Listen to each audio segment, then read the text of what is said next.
আসসালামু আলাইকুম। আমার চাকরি প্রত্যাশী ভাই ও বোনেরা, আশা করি সকলে ভালো আছেন। স্বাস্থ্য ও পরিবার কল্যাণ মন্ত্রণালয় 26 এপ্রিল 2025 যে নিয়োগ বিজ্ঞপ্তি প্রকাশ করেছিল বিভিন্ন পদের বিভিন্ন ক্যাটাগরি, তার কিন্তু পরীক্ষার সময়সূচি প্রকাশ করে দিয়েছে। আগামী 21/6/2025 তারিখ ঢাকাতে পরীক্ষা হবে, লিখিত আকারে পরীক্ষা হবে। অনেকে আমাকে জিজ্ঞেস করছেন, তাদের জন্য বলতে চাচ্ছি ভাই, লিখিত আকারে পরীক্ষা হবে।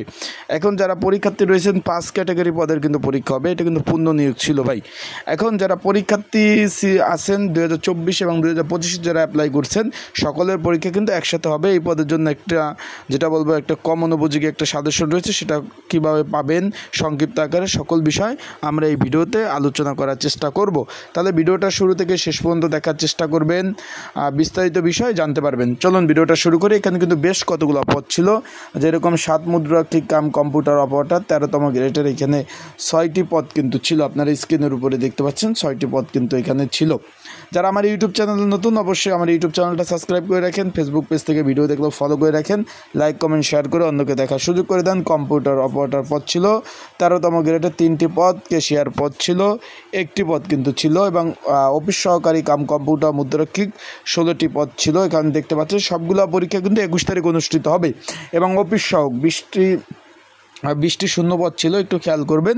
এটার পরীক্ষা কিন্তু 21 জুন সকাল 10টা থেকে 11টা অবধি পরীক্ষা হবে, লিখিত আকারে পরীক্ষা অনুষ্ঠিত হবে। এখন অলরেডি কিন্তু আপনারা এই পদের জন্য অ্যাডমিট কার্ড ডাউনলোড করছেন।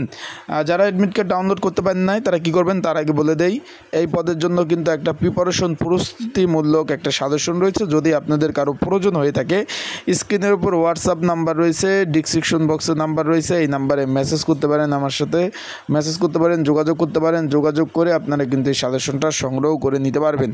তাই যাদের প্রয়োজন আছে, স্ক্রিনের উপর হোয়াটসঅ্যাপ নাম্বার রয়েছে, ডিসক্রিপশন বক্সেও নাম্বার রয়েছে, এই বাংলা লিঙ্ক হোয়াটসঅ্যাপ নাম্বার, এখানে মেসেজ করতে পারেন। মেসেজ করে যোগাযোগ করে আপনারা কিন্তু সাজেশনটা কিন্তু সংগ্রহ করে নিতে পারবেন, তাই যাদের প্রয়োজন আছে। আরেকটা বিষয়, অনেকে কিন্তু এখনও অ্যাডমিট কার্ড ডাউনলোড করতে পারেন নাই। অ্যাডমিট কার্ড যারা এখনও ডাউনলোড করতে পারেন নাই, যে পরীক্ষার্থী রয়েছেন, আপনারা আমার হোয়াটসঅ্যাপ নাম্বারে মেসেজ করলে, ইউজার আইডি পাসওয়ার্ড থাকলে কিন্তু আমি আপনাদের অ্যাডমিট কার্ডগুলো ডাউনলোড করে দিতে পারবো। এখন পরীক্ষার হলে কী কী কাগজপত্র লাগবে, যেহেতু দূর দূরান্ত থেকে আপনারা আসবেন, আপনাদের অবশ্যই কিন্তু জানা জরুরি যে পরীক্ষার হলে আপনাদের কী কী কাগজপত্র নিয়ে পরীক্ষার হলে যেতে হবে।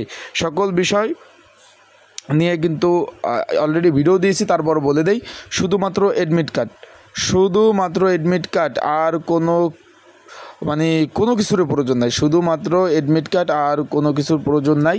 শুধু অ্যাডমিট কার্ডের একটা কলম নিয়ে আপনারা পরীক্ষার হলে যাবেন। পরীক্ষা শুরু হওয়ার পরে কোনো পরীক্ষার্থী কিন্তু পরীক্ষার হলে প্রবেশ করতে পারবেন না। তার কারণে আপনারা একটু যথেষ্ট পরিমাণ হাতে সময় নিয়ে কিন্তু পরীক্ষার হলে যাবেন। আর অবশ্যই প্রয়োজনীয় ডকুমেন্ট যে বিষয় বলছি সেটা অবশ্যই নিয়ে যাবেন।